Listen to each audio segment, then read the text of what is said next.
आत्मवंदन सभी मास्टर्स को। ध्यान गंगा में आपका हार्दिक स्वागत करते हैं। पितामह को नमन करेंगे दोस्तों। पितामह पत्रीसर महाअवतार बाबा जी नागलक्ष्मी माँ को कोटि कोटि नमन करते हैं। आदित्य शक्ति को नमन करते हैं। क्रिया योग के समस्त गुरु को नमन करते हैं। दोस्तों, आज हम ब्रह्मांड की समस्त दिव्य ऊर्जाओं के साथ, ब्राह्मण शक्तियों के साथ ध्यान भी और ज्ञान भी हम आत्मसात करेंगे। आज हम उन सभी आत्म योगी भवा का आस्वाध्याय कर रहे हैं दोस्तों, जो हमने कल किया था 22 दिसंबर का, और आज हम कर रहे हैं 23 दिसंबर का। तो पितामह के जो ऑटो राइटिंग मैसेज मिले थे वही मैसेज है जो मैं आपको शेयर कर रही हूँ दोस्तों। 23 दिसंबर है। जहाँ ध्यान नहीं वहाँ ज्ञान नहीं। ज्ञान क्या है और अज्ञान क्या है? ज्ञान अर्थात मैं आत्मा हूँ, अज्ञान अर्थात मैं शरीर हूँ।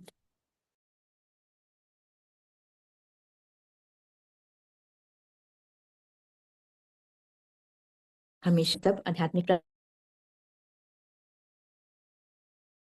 से कोई अंधकार से प्रकाश की ओर जाता है तो प्रकाश में हर चीज स्पष्ट दिखाई देती है। अंधकार में कुछ भी दिखाई नहीं देता। जब आप ऐसा सोचते हैं कि मैं मनुष्य हूं तो आप अंधकार में जी रहे हैं। जीवन में आधा समय इस हम अज्ञान और संशय में ही जीते हैं। अज्ञान की वजह से हम कुछ भी नहीं देख नहीं पाते। पति पत्नी, बच्चे, माता पिता, जीव जंतु, पड़ोसी, कोई भी समझ में नहीं आता, क्योंकि हम अपनी संकुचित बुद्धि से सोचते हैं। जब यह अंधकार दूर हो जाता है तो हमें उन्हीं रिश्तों में सुंदरता दिखाई देती है। पहली बार हमें अपने आसपास सूर्योदय, सूर्यास्त और प्रकृति की सुंदरता दिखाई देती है। मैं आत्मा हूँ, इस ज्ञान ध्यान से आता है। हम जितना ज्यादा ध्यान करते हैं उतना ज्यादा ज्ञान प्राप्त होता है। अज्ञान से हम में न्यूनतम भाव आ जाता है और ज्ञान से उच्चतम भाव आ जाता है। जब यह अज्ञान आता है कि मैं भी भगवान हूँ, तुम भी भगवान हो, हम सभी भगवान हैं, तो उच्च और निम्न भाव किस लिए है? जब हमारे मन में यह दोनों भाव नहीं है तो हम सभी प्राणियों को सम्मान देते हैं। हमें वैराग्य से नहीं, वैभव के साथ जीना है। सर्वत्र उस वैभव को देखना ही आध्यात्मिकता है। पीएसएसएम वैराग्य को हटाकर वैभव के साथ लोगों को जीना सिखाने के लिए आया है। आत्मज्ञानी प्रतिक्षण वैभव में रहता है। आंख खोलने पर भी वैभव है, आंख बंद करने पर भी वैभव है। दरिद्र की तरह रहना पर भी वैभव है, स्वामी की तरह रहने पर भी वैभव है। पीएसएसएम में वैराग्य को हटाकर वैभव का स्वागत कर रहा है। ध्यान सूर्य है। जिस तरह संसार में सूर्य से रोशनी है, उसी तरह आध्यात्मिक जगत में ध्यान से प्रकाश है। जिस प्रकार संपूर्ण मानव जाति के लिए एक ही सूर्य है, उसी प्रकार संपूर्ण मानव जाति के लिए ध्यान भी एक ही है। अगर आप सोचते हैं सबके लिए अलग अलग सूर्य है तो आप अज्ञानी हैं। इसी प्रकार हर एक के लिए अलग अलग ध्यान विधान नहीं है, एक ही ध्यान विधान है। श्वास अनुसंधान, प्राण मतलब श्वासों के साथ जुड़ जाना। प्रामिक मास्टर इस सत्य को जानकर अनुभव कर चुके हैं। श्वास के साथ रहना ही ध्यान है।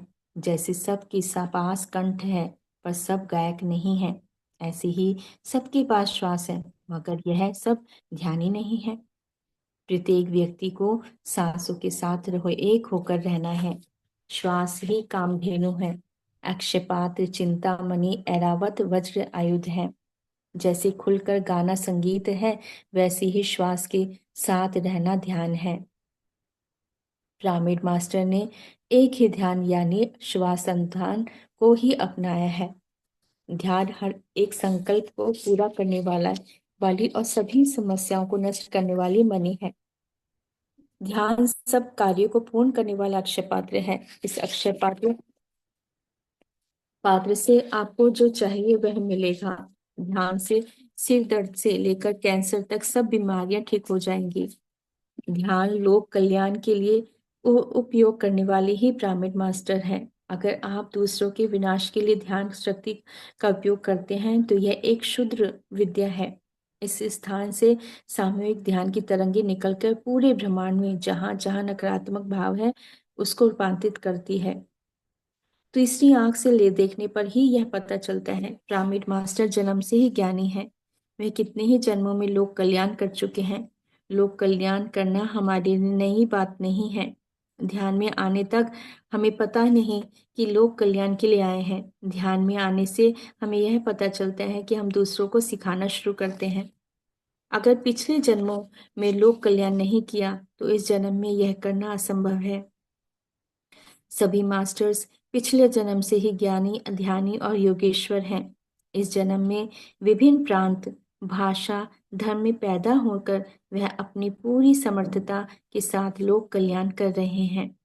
जैसे एक अगरबत्ती की खुशबू चारों ओर फैल जाती है, ऐसी ही ध्यान की ऊर्जा तरंगे पूरे विश्व में को तरंगित कर रही हैं। कई पुस्तकों में ऐसा लिखा गया है, ध्यान करना बहुत कठिन है। ये सत्य है, मगर पिरामिड मास्टर्स ने पिछले जन्मों में आध्यात्मिक ध्यान करना किया है और बहुत कष्ट सहकर आए हैं। मंगलम पल्ली बाल मुरली कृष्णा ने 4 साल की उम्र से ही संगीत कार्यक्रम देना शुरू कर दिया था, क्योंकि उनके पास पिछले जन्मों का अत्यधिक अनुभव था। मोजार्ट ने 4 साल की उम्र में से ही लिखना शुरू कर दिया था। इतनी छोटी उम्र में कोई गाना कैसे लिख सकता है? पिछले जन्मों के ज्ञान से हम उस कला के साथ ही पैदा होते हैं और इसमें जल्दी ही निपुण हो जाते हैं। ध्यान करने से ही यह सब पता चलता है, अन्यथा जानना अत्यंत अत्यंत कठिन है। एक बार ध्यान करने से पिछले जन्मों पर का पूरा ज्ञान आ जाता है। हम सोचते हैं कि हमें कुछ भी पता नहीं, पर अचानक आत्म प्रकाश हो जाता है। पिरामिड मास्टर संसार में पले बड़े हैं, तो फिर उन्हें इतना ज्ञान कैसे प्राप्त हुआ? हमारे ज्ञान को लेकर हमें ही आश्चर्य होता है। यह सब ज्ञान पिछले जन्मों से आया है, भविष्य वर्तमान में से आता है और वर्तमान भूतकाल से आता है। आज जो कर्म हम कर रहे हैं इसका फल भविष्य में मिलेगा। आज हम जो फल भोग रहे हैं वह भूतकाल का परिश्रम है, यानी पिछले जन्मों के संस्कार हैं। हमारा कर्म ही हमारा कर्मफल बन जाता है। हमारा अभ्यास हमारा सिद्धत्व बन जाता है। अभ्यास निरंतर चलता ही रहता है। निपुण होने से पहले अभ्यास, निपुण होने के बाद भी निरंतर अभ्यास। इंद्र आदि देवता एक बार किसी समस्या को लेकर भगवान शिव के पास गए। उस समय शिव ध्यान कर मगन थे। सभी देवता जाकर वहां पर बैठ गए। जब शिव जी ने अपनी आंखें खोली तब देवताओं ने उनसे पूछा, हमने कितनी तपस्या की, तब कैलाश में आपके पास समाधान के लिए पहुंचे हैं। यहाँ आकर देखा तो आप भी ध्यान मगन बैठे हो। आप किस लिए ध्यान में बैठे हो? तब शिव जी ने कहा, आपके लिए मैं महान हूँ। मेरे आगे भी बहुत उच्च लोग हैं जो मेरे से उच्च स्तर पर हैं। मैं उनके साथ ध्यान के द्वारा संपर्क करता हूँ। कैलाश से आगे भी बहुत सारे उच्च लोक हैं। आपको सिर्फ मेरे बारे में ही पता है, मुझे उच्च लोकों के बारे में भी पता है। एक बार भगवान बुद्ध ने अपने भविष्य शिष्यों से कहा, मैंने आप सबको कितना ज्ञान दिया है, क्या आप जानते हो? शिष्य ने कहा, आप स्वयं ही बताएं। बुद्ध ने एक शिष्य को कहा, सामने पेड़ से पत्ते तोड़कर लाओ। शिष्य कुछ पत्ते लेकर आए। बुद्ध ने पूछा, तुम्हारे हाथ में कितने पत्ते हैं? शिष्य ने कहा, जितने पत्ते मेरे हाथ में आए हैं मैं उतने ही लेकर आया हूँ। बुद्ध ने पूछा, पेड़ पर और कितने पत्ते बाकी हैं? शिष्य ने कहा, अनगिनत।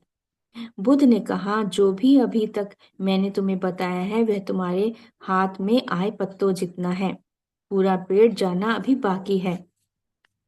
हम जो बता सकते हैं वह बहुत कम है, हमें जो जानना है वह बहुत ज्यादा है। मैंने जो बताया है वह तुम्हारी मुट्ठी में आए पत्तों जितना है। फिर भी उतना बताना बहुत जरूरी है। एक पेड़ को तो नहीं दे सकते, पर एक बीज दिया तो काफी है ना? पेड़ तो नहीं दे सकते, लेकिन हम बीज दे सकते हैं। वह स्वयं परिश्रम से उस बीज को पेड़ बनाएगा। हम दूसरों को ज्ञान तो नहीं दे सकते, परंतु ध्यान का सूत्र तो दे सकते हैं ना। तो कह रहे हैं श्वास के ऊपर ध्यान करना सभी को सिखाया तो इस बीज से एक बड़ा वृक्ष बन जाएगा। बीज कितने भी लोगों को देना चाहो तो दे सकते हो, परंतु प्रत्येक व्यक्ति को ध्यान सिखाना अर्थात उस व्यक्ति को ध्यान का बीज देना है। जब आप उस व्यक्ति को यह बताते हो कि आप भगवान हो तो आप उसको ज्ञान का बीज दे रहे हो। प्रत्येक व्यक्ति को ध्यान और ज्ञान का बीज देना ही पिरामिड मास्टर का काम है। उस ध्यान बीज की परवरिश करके वह भी पिरामिड मास्टर बन जाएगा। सभी मनुष्य एक जैसे ही हैं जो मास्टर बने हैं ये जो या जो मास्टर नहीं बने हैं। उदाहरण के लिए जैसे एक स्त्री माँ बनती है, लेकिन जो स्त्री माँ नहीं बनी उसमें माँ बनने की पूरी क्षमता है। वे 15 साल से 50 साल की उम्र में भी कभी भी माँ बन सकती है। ऐसी ही भगवत तत्व हर एक मनुष्य के अंदर है। जब वह ध्यान में आकर खुद को जान लेता है कि मैं भगवान हूँ तो मास्टर बन जाता है। हमारे पास सर्व शक्तियां हैं पर बाहर से कुछ भी दिखाई नहीं देता। ठीक उसी प्रकार जैसे बीज में वृक्ष बनने का पूरा सामर्थ्य है, पर बाहर से दिखाई नहीं देता। संतान उत्पत्ति करने का सामर्थ्य हर स्त्री में है, पर उसके लिए उसे माँ बनने की प्रक्रिया पूर्ण करनी है। ऐसे ही हमारे पास कुंडलिनी है, तृतीय नेत्र हैं, 7 शरीर आदि सब हैं, पर यह सब केवल ध्यान से ही जागृत होंगी। आंखें बंद करके श्वास के साथ ध्यान करने से हमारे अंदर की शक्तियां जागृत हो जाती हैं। तो ये है दोस्तों जो बहुत सुंदर भाव था, जो मास्टर्स ने पितामह को जो मैसेज मिले जो बहुत सुंदर है, कि जो गौतम बुद्ध जी ने जो उदाहरण देकर बताया कि आपके पास कुछ पत्ते हैं लेकिन पेड़ तो बहुत बड़ा है जिसमें अनगिनत पत्ते हैं, और इसी प्रकार से ज्ञान भी अनंत है। हम किसी को दे सकते हैं तो बीज दे सकते हैं ताकि वो ध्यान करे और खुद ही वो ज्ञान प्राप्त करे। और ऐसे ही शिव जी को भी जब पूछा गया देवताओं ने कि आप तो, क्योंकि वो उन्हें लगता था वही सब कुछ है, लेकिन उन्होंने कहा नहीं, मैं जो ध्यान करता हूँ, मैं ध्यान में उस उच्च और भी उच्च लोक हैं वहां से मैं संपर्क करता हूँ। आपको लगता है मैं ही हूँ, लेकिन मेरी तरह से और भी ब्रह्मांड है जहाँ पर उच्च लोक हैं। ऐसे ही कैलाश पर्वत की तरह आपको लगता है कैलाश पर्वत है, लेकिन और भी उच्च लोक हैं। तो इस तरह से जो इतना सुंदर पितामह के जो मैसेज मिले हैं उनको धन्यवाद करेंगे। महादेव को धन्यवाद करते हैं, शिवलोक को धन्यवाद करते हैं और समस्त उच्च लोकों को नमन करेंगे। पितामह को धन्यवाद करते हैं। अपनी श्वास से जुड़ जाएंगे क्योंकि पितामह कह रहे हैं हमारे पास एक सरल विधि है श्वास की, जो अपने आप से जुड़ जाते हैं।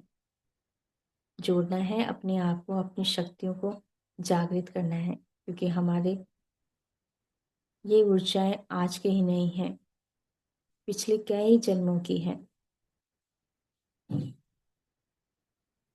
हम सब एक शक्ति हैं, प्रकाश है, ज्ञान है,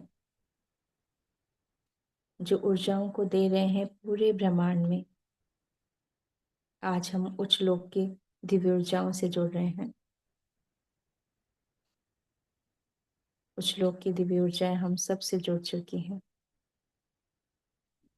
जो दे रहे हैं प्रकाश हम सभी को, ज्ञान का।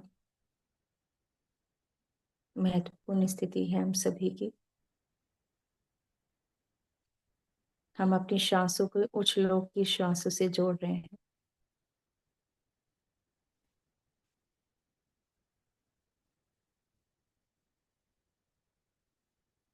आरंभ हो रहा है वो प्रकाश, रोशनी का। हम सभी के श्वासों से जुड़ चुका है वो प्रकाश।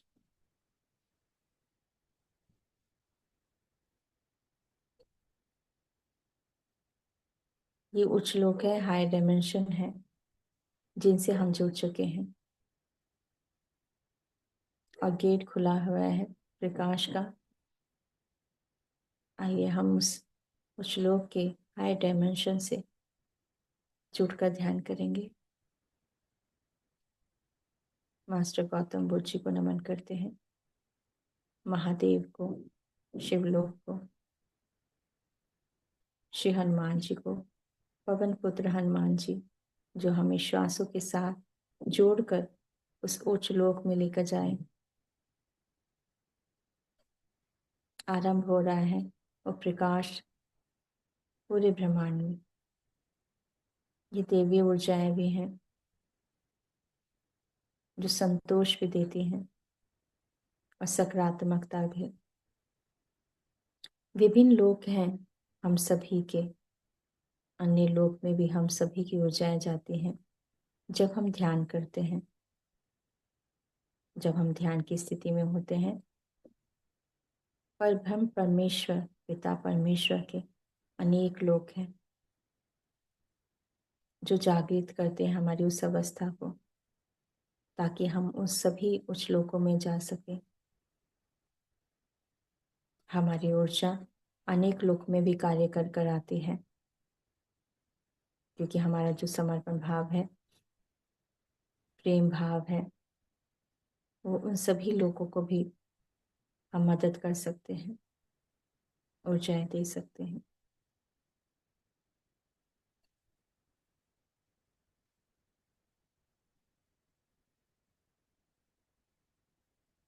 ये अनेक अनंत लोक हैं, अनेक लोक हैं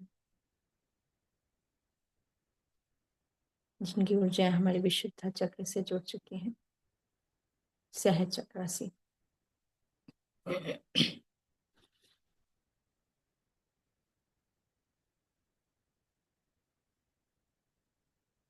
हम उसमें प्रवेश कर रहे हैं। हल्की आसमानी रंग की रोशनी है। इस लोक में दिव्य ऊर्जाएं हैं, प्रकाश ही प्रकाश है। क्षणिक नहीं है यहाँ पर, अनंत शक्तियां हैं यहाँ पर, जो उस उच्च लोक से जोड़ा गया है हमें। यहाँ पर शरीर का संबंध नहीं है, यहाँ केवल ऊर्जाएं हैं, प्रकाश है, जो आप सभी को महसूस होगा। हम सब उस प्रकाश के अंदर प्रवेश कर रहे हैं। हम सब प्रकाश में जा चुके हैं।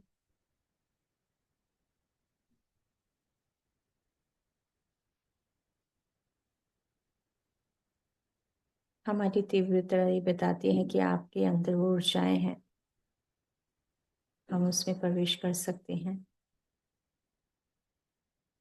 हमारे अंदर भी अनंत शक्ति है जिसे हम जागृत कर रहे हैं।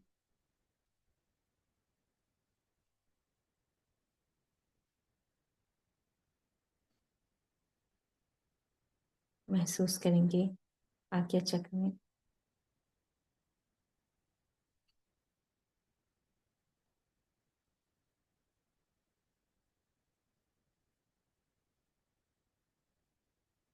और हमारे तीसरे नेत्र में ये दिव्य ऊर्जाएं, नीला प्रकाश हमारे थड़ाई में जा रहा है।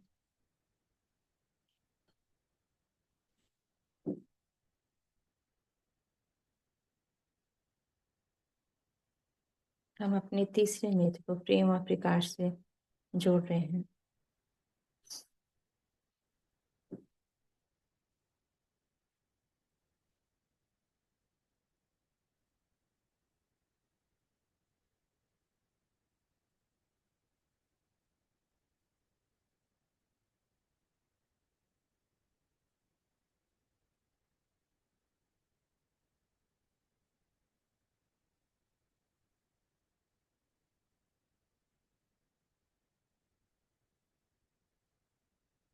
आरंभ हो गया है शक्तियों का,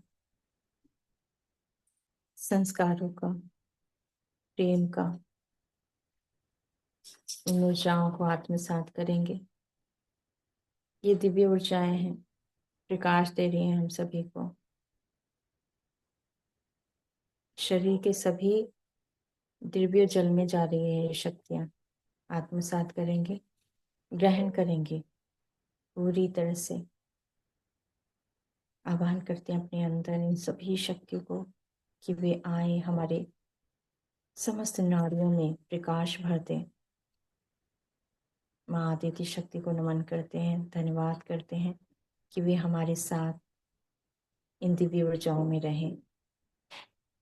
हम सभी का मार्गदर्शन भी करें, हमारा हाथ थामे रखें, हमारे हाथ थामे रखें माँ। इन ऊर्जाओं को, प्रकाश को हम सभी प्रेम पूर्वक आत्मसात कर सकें। हमारे अंदर के जो दिव्य जल हैं उनमें प्रकाश जा रहा है।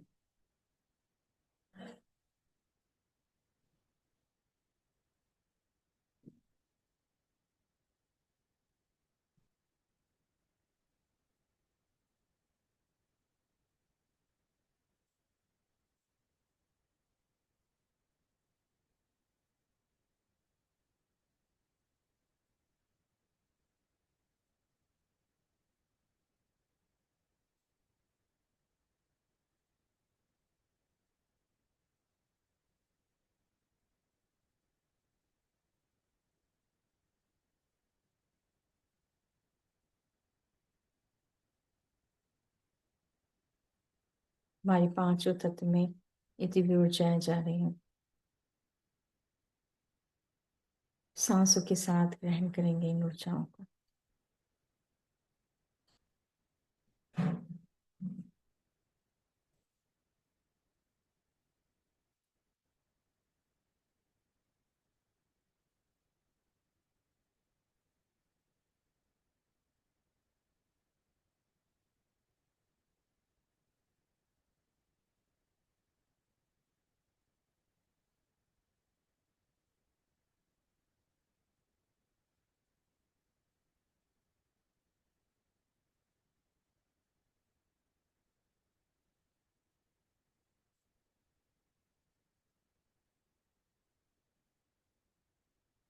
हमारे आज्ञा चक्र में प्रकाश बन रहा है आसमानी रंग का।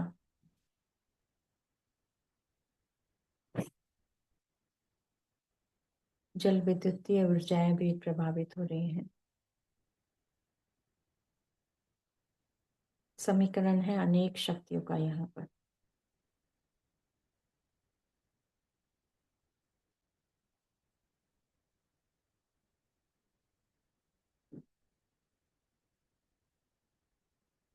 गुरु तत्व को नमन करेंगे अपने अंदर। धन्यवाद करेंगे समस्त गुरु मंडलियों को जो हम सभी को मार्गदर्शन करें।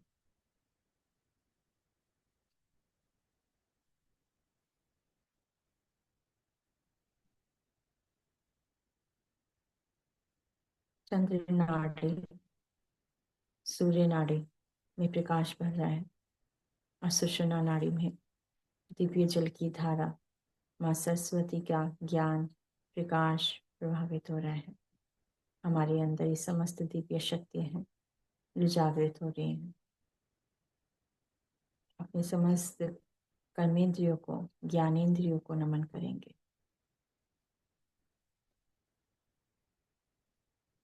माँ शैलपुत्री को नमन करते हैं, माँ ब्रह्मचारिणी को, माँ चंद्रघंटा को, माँ कुष्मांडा को, माँ स्कंद माता को, माँ कात्यायनी को, माँ कालरात्रि को, महागौरी, माँ सिद्धिदात्री को नमन करते हैं। उनकी दिव्य ऊर्जाएं हमारे अंदर ऊर्जाएं जागृत हुई हैं। नमन करेंगे माँ को, नीम करोली बाबा जी को। ये समस्त दिव्य शक्ति हमारे साथ जागृत हुए हैं।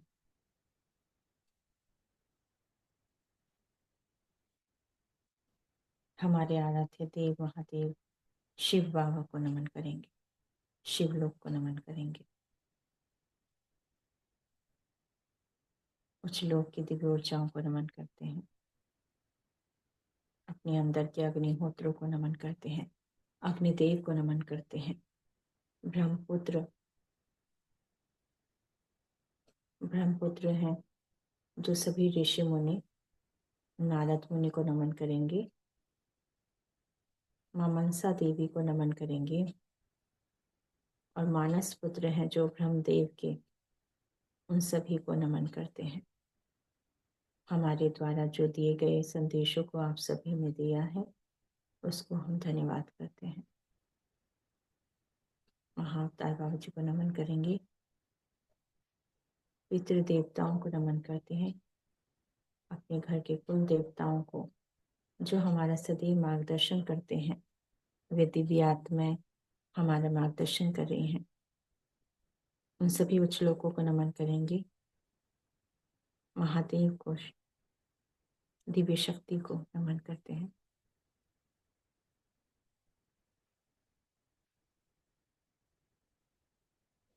धन्यवाद करेंगे अपने अंदर की समस्त शक्तियों को, शिव पार्वती माँ को, शिवलोक को कोटि कोटि नमन। आदि गुरु शंकराचार्य जी को नमन।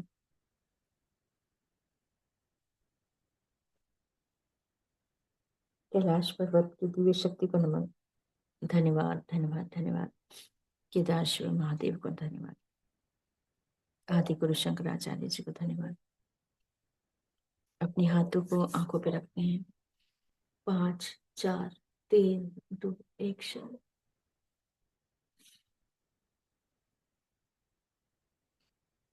स्टॉप।